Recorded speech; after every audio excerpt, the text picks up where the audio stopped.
Bonjour et bienvenue. Aujourd'hui, on va décortiquer les affirmations d'un livre qui a fait beaucoup parler de lui, La guerre secrète contre les peuples, écrit en 2015 par l'auteure et journaliste française Claire Sévérac. Accrochez-vous parce qu'on va explorer des idées qui viennent bousculer pas mal de certitudes. Alors on entre direct dans le vif du sujet. Le livre démarre très fort en posant toute sa logique sur cette citation. L'idée, c'est qu'une élite cachée ne se contente pas de tirer les ficelles, non, elle conçoit de A à Z le monde dans lequel nous vivons. Notre but ici, c'est donc de décomposer les arguments du livre de manière totalement neutre. On va examiner ensemble les preuves que l'auteur présente pour étayer cette affirmation qui est, disons-le, assez énorme.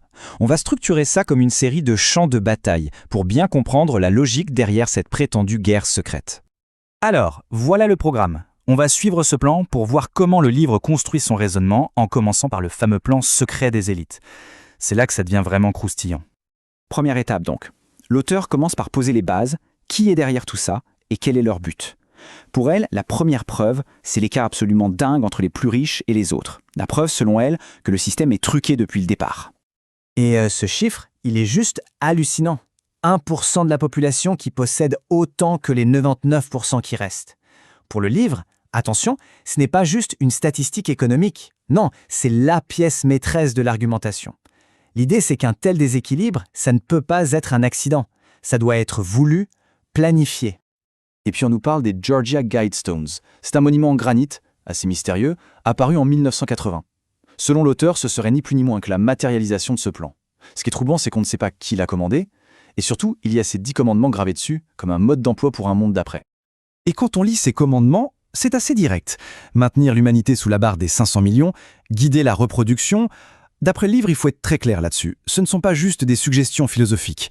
C'est présenté comme un véritable agenda, un programme pour un gouvernement mondial et une dépopulation massive. Une preuve à ciel ouvert, en quelque sorte.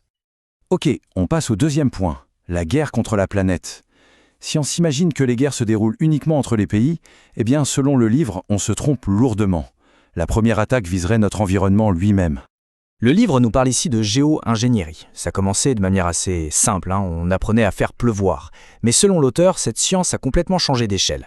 Elle serait devenue beaucoup plus complexe et surtout beaucoup plus secrète. La question qu'elle pose, c'est jusqu'où ça va? Et là, on nous parle d'une installation en particulier, AARP, en Alaska. Un champ d'antenne qui, d'après le livre, pourrait manipuler l'ionosphère. Et les conséquences potentielles seraient énormes. Modifier le climat, oui, mais aussi brouiller les communications, voire provoquer des séismes. C'est assez vertigineux quand on y pense. Et c'est là que l'argumentation bascule. Le livre pose une question assez dérangeante. Toutes ces catastrophes climatiques, ces événements extrêmes qui se multiplient, est-ce que c'est vraiment juste la nature? Ou est-ce que ça pourrait être l'utilisation de cette technologie comme une arme? Pour appuyer son propos, le livre avance l'argument des chemtrails. L'idée, c'est qu'on pulvériserait volontairement des particules d'aluminium, de barium. Regardez ces chiffres pour l'eau de pluie du mont Shasta, 71 000, alors que la limite est à 1000. L'objectif, selon l'auteur, serait double, empoisonner l'environnement et en même temps faciliter ces fameuses opérations électromagnétiques. Après la planète, le livre nous emmène sur un autre front, encore plus intime, notre propre corps. C'est la partie sur la guerre biologique et génétique. L'idée, c'est qu'il y aurait une attaque cachée, silencieuse, contre notre biologie même. Et pour montrer que ce n'est pas de la science-fiction, l'auteur fait un petit rappel historique. Utiliser des maladies comme armes, ça ne date pas d'hier. On a des exemples qui remontent au XVIIIe siècle, puis avec l'Union soviétique. Bref, le livre veut nous montrer que c'est une vieille stratégie militaire bien réelle. Ensuite, on aborde un sujet vraiment étrange, la maladie des morgellons.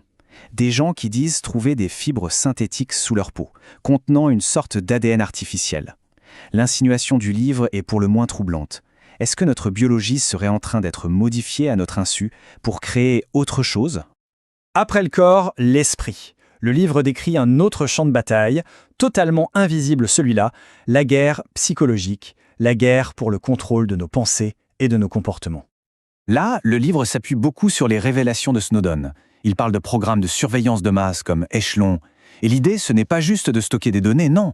C'est de pouvoir suivre n'importe qui, de comprendre ses relations et même d'analyser ses opinions. Regardez juste les chiffres pour une seule journée en 2012. Puis il y a la psychiatrie, qui sera utilisée comme un outil de contrôle social. L'auteur prend l'exemple du trouble positionnel avec provocation. La définition officielle parle de défi, d'hostilité, mais pour le livre, c'est une étiquette pour pathologiser la créativité, l'esprit critique. Elle dit même que Mozart, aujourd'hui, on lui donnerait des médicaments pour ça. Et comment faire accepter tout ça? Le livre décrit une tactique qu'il appelle problème, réaction, solution. C'est très simple. D'abord, on crée un problème qui fait peur aux gens. Ensuite, les gens réclament une solution. Ils veulent être en sécurité. Et enfin, on leur offre la solution, qui est exactement ce que vous voulez mettre en place depuis le début, comme plus de surveillance et moins de liberté. Et on arrive au but ultime de tout ça. Selon le livre, tous ces fronts, la planète, le corps, l'esprit, ne sont que des étapes vers un objectif final, le contrôle complet et total de chaque individu. L'auteur s'appuie ici sur le témoignage assez incroyable du cinéaste Aaron Russo. Il aurait raconté qu'un de ses amis, un certain Nick Rockefeller, lui aurait tout avoué avant le 11 septembre.